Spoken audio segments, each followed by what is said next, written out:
toda tu vida.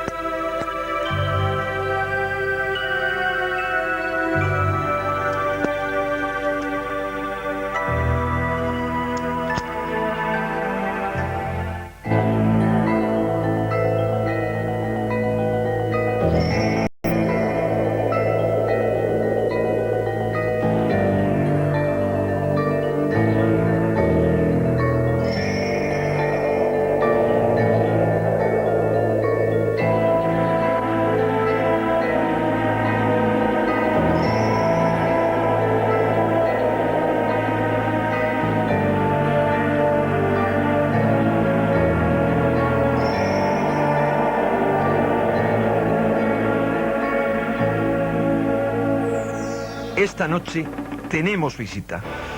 Nuestros invitados quizá vengan de otros mundos.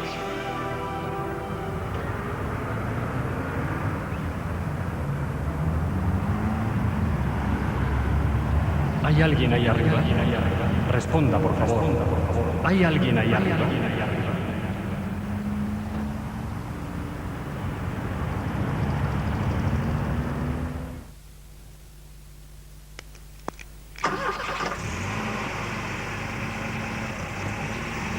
Fue exactamente el 1 de diciembre de 1979. Estaba en casa de unos amigos de Humanes. Cogí el coche y salí con dirección de mi casa situada en Fontanar. Brujas, fantasmas, sectas, oscuros ritos. Telemadrid le ofrece todos los viernes escenas mágicas de la comunidad. Nunca lo hubiera imaginado. A medianoche los viernes, Madrid mágico, cuando los sueños se convierten en realidad.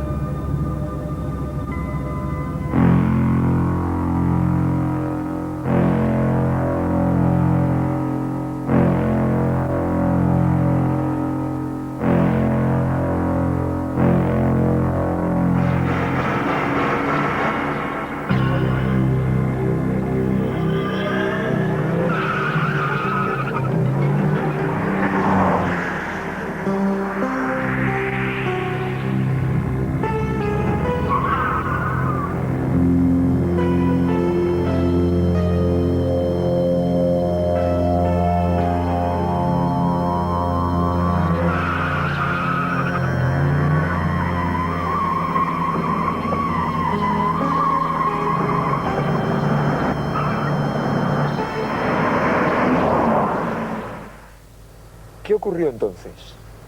Pues al llegar a Mornando pensaba que me daría tiempo llegar a Junquera. Como conozco el camino, hay una pendiente bastante pronunciada y yo inicié la marcha hacia Junquera. Al bajar la cuesta, la primera curva, pues la di perfectamente. La segunda, se me quedó el coche parado, di 2 veces al acelerador y el coche estaba quieto. Entonces yo miré hacia arriba y vi el aparato que estaba encima del coche. Podían ser 8 metros, 10 metros o 20 metros, pero estaba encima y el coche se quedó parado. ¿Qué forma y qué tamaño aproximado tenía el ovni? Era el tamaño de una rueda de un tractor de las grandes, así. Yo vi como una esfera y estaba encima de... Entonces yo me eché sobre el volante pensando que yo desaparecería o que me llevaría a cualquier sitio. Entonces, cuando estaba ya centrado sobre esa idea, el coche empezó a caminar marcha atrás sin sujetar volante y sin nada, puesto que yo me di la vuelta y de rodillas en el asiento, miraba hacia atrás y el coche dio la primera curva y se salió fuera de la carretera, que hasta ahí, lo recuerdo perfectamente, ya ahí fue cuando al salirse de la carretera el coche paró y yo ya no sé dónde estuve. Pero sí recuerdo que al cabo de 1 hora, aproximadamente, que luego me di cuenta de que había pasado, yo inicié el camino hacia el pueblo. ¿Cree que durante esa hora estaba usted fuera del coche? Fuera del coche y además que la primera pisada no me daría cuenta de que dónde estaba, pero la segunda sí me di cuenta que pisaba tierra. Mientras usted estaba fuera del coche, ¿qué es lo que vio? Pues no, yo no vi nada más que estaba, no sé, como perdido, que me...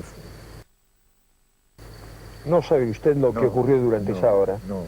Es una hora de su vida perdida. Perdida, que me falta ahí y no sé dónde estaría. Pero sí me di cuenta cuando empecé a caminar hacia el pueblo y el coche estaba retirado por donde donde empezaba a circular la gente. ¿Qué es lo que le ocurrió a partir de ese momento? Pues yo iba camino del pueblo y entonces pues estaba muy nervioso, muy excitado, vino un coche y entonces me dijeron que qué me pasaba. Digo, pues me ha pasado esto y en fin, dice, anda, pues si no es porque hemos tenido una avería en el pueblo de Humanes, pues resulta que nos encontramos con todo este jaleo.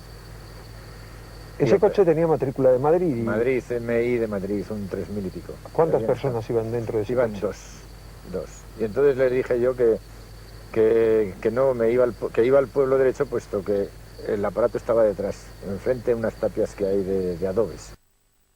Entonces les dije que yo estaba muy asustado, muy excitado y que entonces, pues, si me permitían, yo me podía agarrar a uno para cruzar la carretera y verlo. Y efectivamente llegamos allí y fue cuando el aparato se elevó y pasó hacia Junquera y luego pues hacia la Sierra de Madrid. Aquel objeto se perdió sobre la Sierra de Madrid, sobre los pantanos del Vellón y del Atazar, donde otros cientos, incluso miles de madrileños han visto ovnis, que en ocasiones entraban y salían del agua.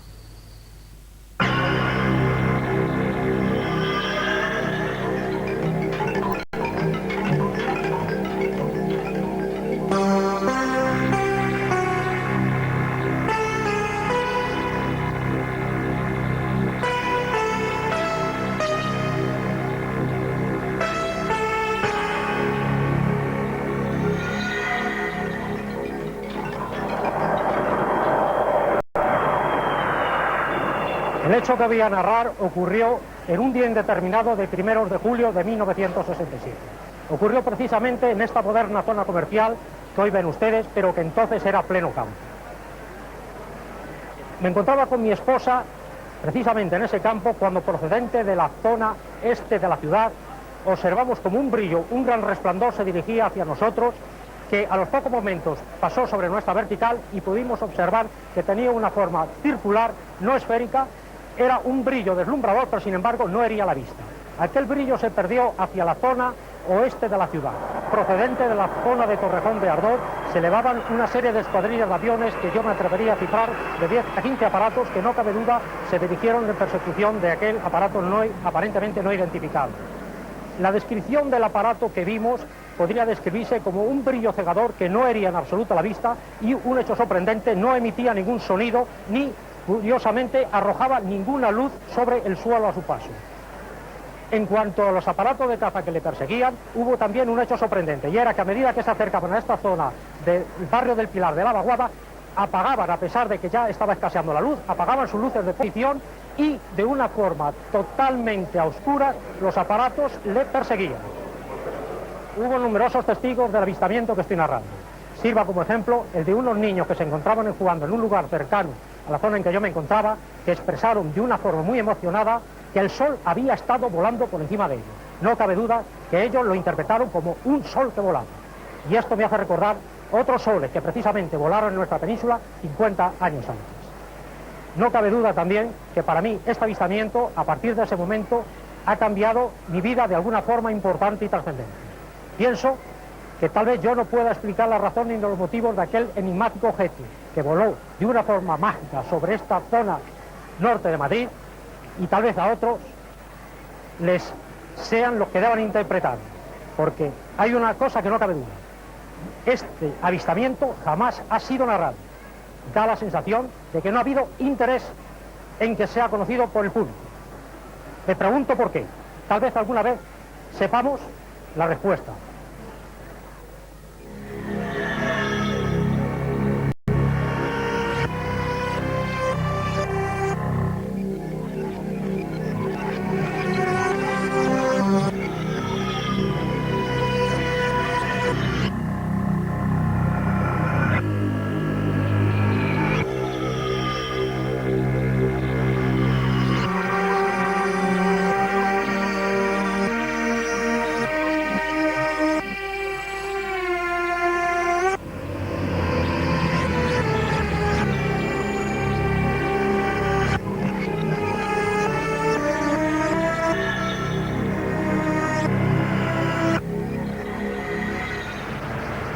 Encuentros cercanos con los ovnis, como los ocurridos en Galapagar, Móstoles, Aranjuez, Malasaña y la mismísima M30, además de otros casos de aterrizaje con impresionantes efectos físicos sobre el terreno, los vehículos, los animales y las personas, además de otras muchas evidencias, demuestran que algo insólito está pasando por encima de nuestras cabezas y que Madrid probablemente forma parte de una especie de aerovía sideral.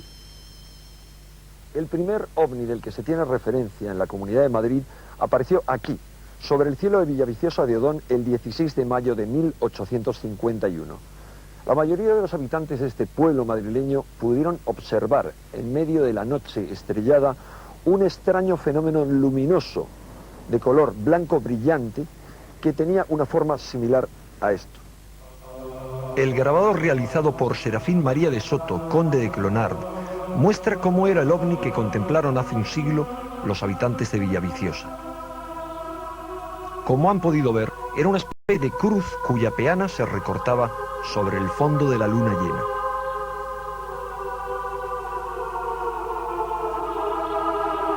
El conjunto aparecía rodeado por un círculo con los colores del arco iris y describía una órbita luminosa. Pero el primer ufólogo madrileño del que se tiene referencia en la historia de España es don Diego de Torres Villarroel. Catedrático salmantino afincado en Madrid, don Diego aporta en alguna de sus obras detalladas referencias sobre extraños fenómenos ovni que se vieron en varios puntos de España y de los que en ocasiones él mismo fue testigo.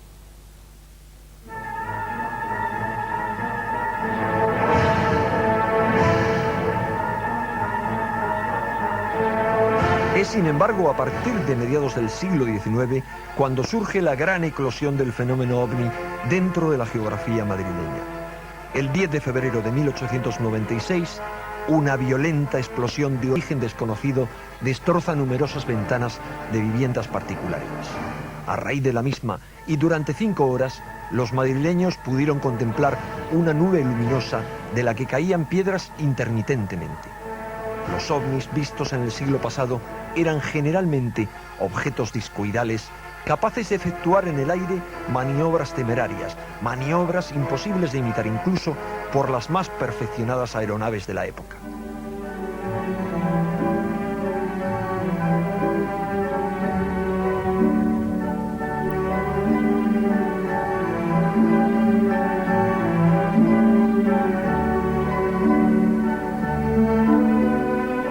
El 14 de agosto de 1863, la Gaceta de Madrid informa de la aparición de un ovni sobre los cielos de nuestra comunidad.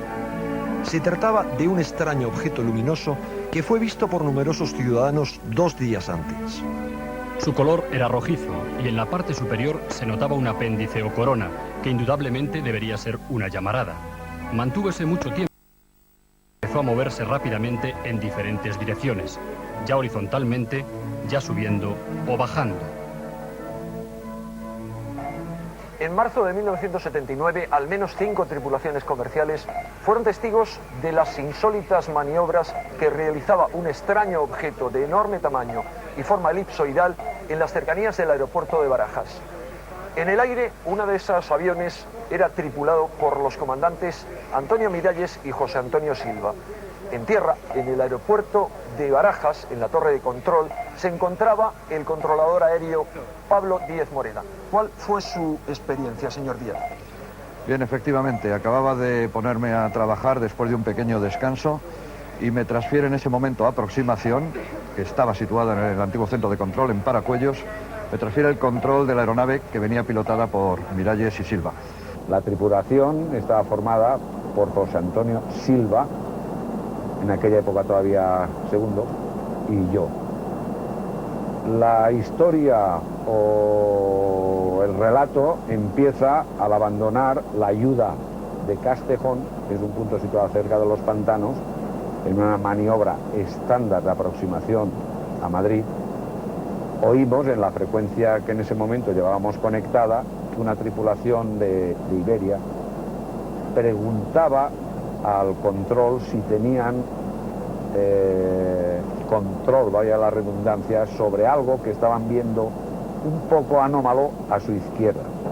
Bien, me llama este avión y después de las frases típicas de control le pregunto qué es lo que está viendo. Y me describe un objeto elipsoidal de brillo metálico a la izquierda del aparato, una distancia de unas 7 millas aproximadamente, coincide con la vertical de Getafe, el Cerro de los Ángeles, etcétera, que le está acompañando en la aproximación a Barajas. Algo, vamos a llamarle de esta manera, en forma de uso, color blanco, y se lo comentamos al control. Control, tenemos un objeto, tenemos una imagen a nuestra izquierda, ¿podría confirmarlo? El control al cabo de breves segundos, afirmativo. Tengo un eco primario a la izquierda del avión suyo. El eco primario es cuando tienen seguridad absoluta de que reciben el control sobre algo, vamos a llamar material, en los cuales al reflejar las ondas queda plasmado de manera perfecta en la pantalla del radar. Bien, esto siguió durante 4 o 5 minutos hasta que finalmente, a unas 2 o 3 millas de tomar tierra, lo perdieron de vista por la izquierda, puesto que ya está en la zona de San Blas y con altos rascacielos y colinas, que ya impidió cualquier visión de este objeto. Hicimos la aproximación, desaparecimos de pantalla la aproximación y pasamos a otro control de tierra al tomar. Tomaron tierra sin mayor novedad y no había más aeronaves en aquel momento en aproximación, pero el controlador de aproximación, a través de un interfono que tenemos entre Paracuellos, entonces Paracuellos y la torre, me comienza a describir los movimientos de este objeto, digamos, que se veía perfectamente en el radar. Este objeto comenzó desde la zona de Getafe a volar por todo el sur de la periferia de Madrid, a moverse por todo el sur. Atravesó la aproximación también por el sur del aeropuerto, nosotros locos por ver algo, pero no veíamos nada. Había una fuerte calima, 2 o 3 kilómetros de visibilidad y era imposible ver nada. Aquel objeto siguió hacia Torrejón de Ardoz, posteriormente Guadalajara, Alcalá de Henares, después Guadalajara, y finalmente en los pantanos entre Peñas y Buendía se dividió en 3. Los 3 objetos siguieron volando, digamos, y en un cierto momento, muy enseguida, desaparecieron los 3 hombres. En cuanto pude, traté de localizar a Miralles y a Silva en algún sitio, y los localicé comiendo en el restaurante del aeropuerto, ya que tenían una línea a primera hora de la tarde. Al cuarto de hora o 20 minutos de estar comiendo, vino lo que verdaderamente nos sorprendió más. Vino el controlador, se presentó, preguntó, comandante Miralles, yo soy, siéntate, siéntate. Empezamos a hablar. Yo les describí qué se había visto en el radar, a través de lo que me había contado mi compañero de Paracuellos, y ellos me describieron un poco más exhaustivamente lo que habían visto desde la cabina de su aeronave. La maniobra verdaderamente que le llamó la atención, aparte de que es de las pocas veces en las cuales por medios electrónicos de radar y de la vista natural se han compaginado un objeto, vamos a llamarlo fuera de lo normal.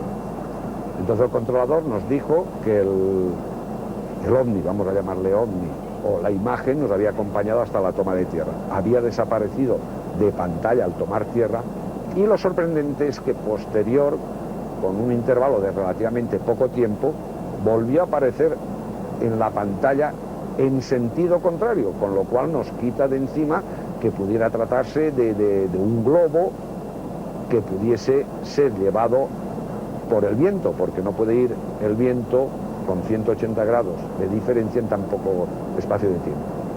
Pero los casos más asombrosos y los que más nos aproximan a la idea de que nos enfrentamos a naves extraterrestres son aquellos avistamientos de las llamadas naves nodrizas, unos gigantescos ovnis de los cuales se ven entrando y saliendo otros más pequeños.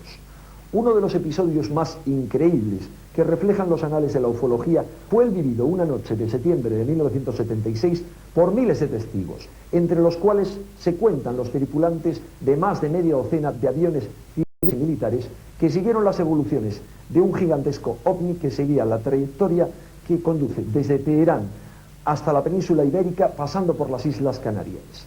Uno de los testigos que vivió las evoluciones de aquel gigantesco ovni, del cual salían naves que llegaron a aterrizar y a perseguir automóviles tanto en España como en Portugal, fue el comandante Saturnino Rodríguez Prieto, que a continuación nos expone lo que vio.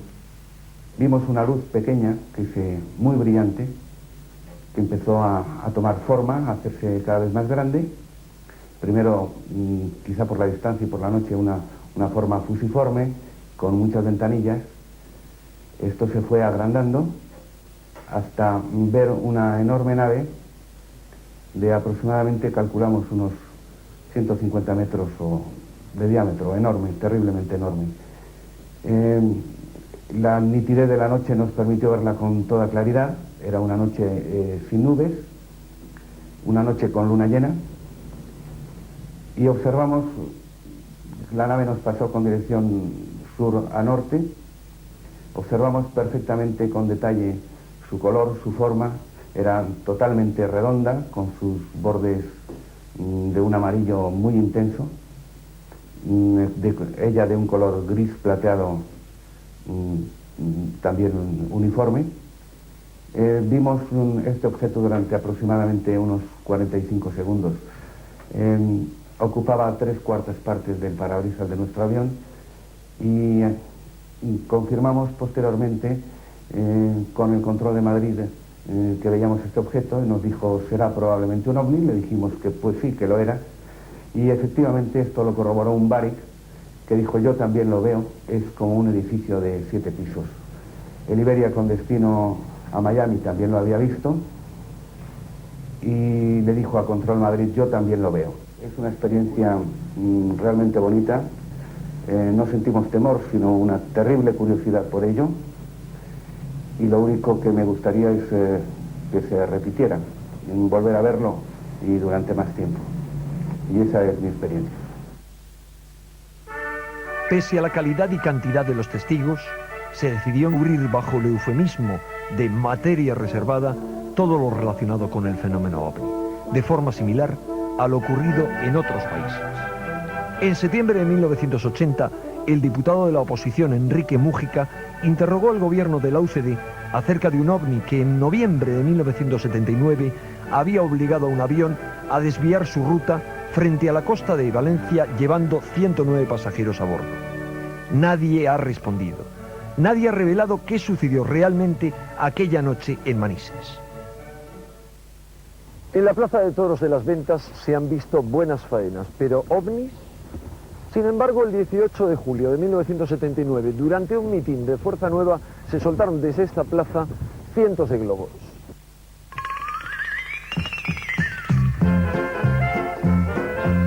Aquella tarde, las centralitas de algunos periódicos y emisoras de radio quedaron bloqueadas por las llamadas de miles de madrileños absolutamente convencidos de que estaban asistiendo a las evoluciones de ovnis en las cercanías de esta plaza. A lo mejor, hoy ocurre lo mismo.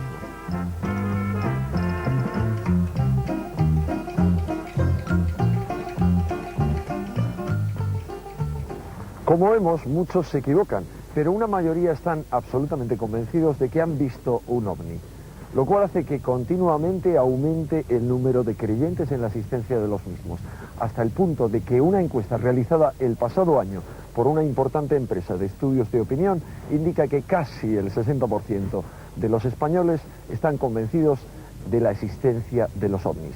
En tanto, solo un 17% se mantienen escépticos. Claro está, que a los incrédulos hasta las fotografías de ovnis tomadas por espontáneos les dejan indiferentes.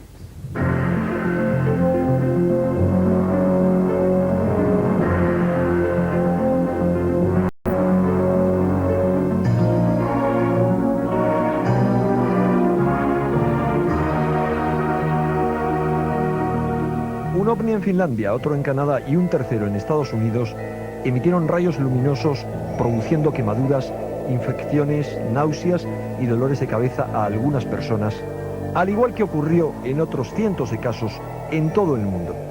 El número de informes, noticias, libros y revistas sobre el fenómeno OVNI aumenta continuamente, sin parar. Cada día es mayor también el número de personas que están convencidas de haberse enfrentado a alguno de estos insólitos artefactos aéreos.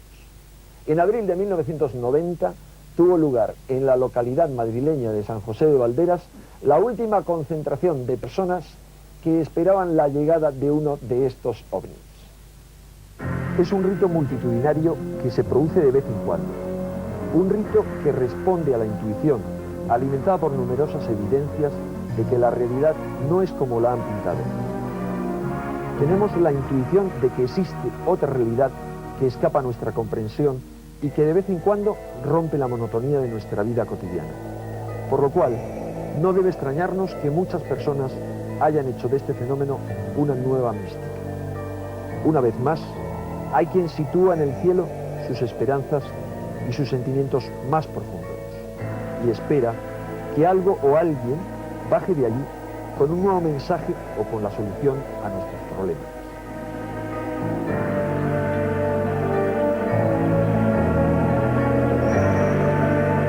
Han sido vistos, fotografiados, filmados, captados por radar e incluso existen evidencias de que en ocasiones han aterrizado en los suelos de nuestra comunidad. Los ovnis, hoy más que nunca, forman parte de la materia sutil de la que están hechos nuestros sueños, pero también de la cruda y cotidiana realidad. Están entre nosotros, pero ¿por qué? ¿Desde cuándo? ¿Con qué intenciones? La semana que viene nos lo dirán quienes aseguran haberlos visto y hablado con ellos. Les esperamos, como siempre, al filo de la medianoche.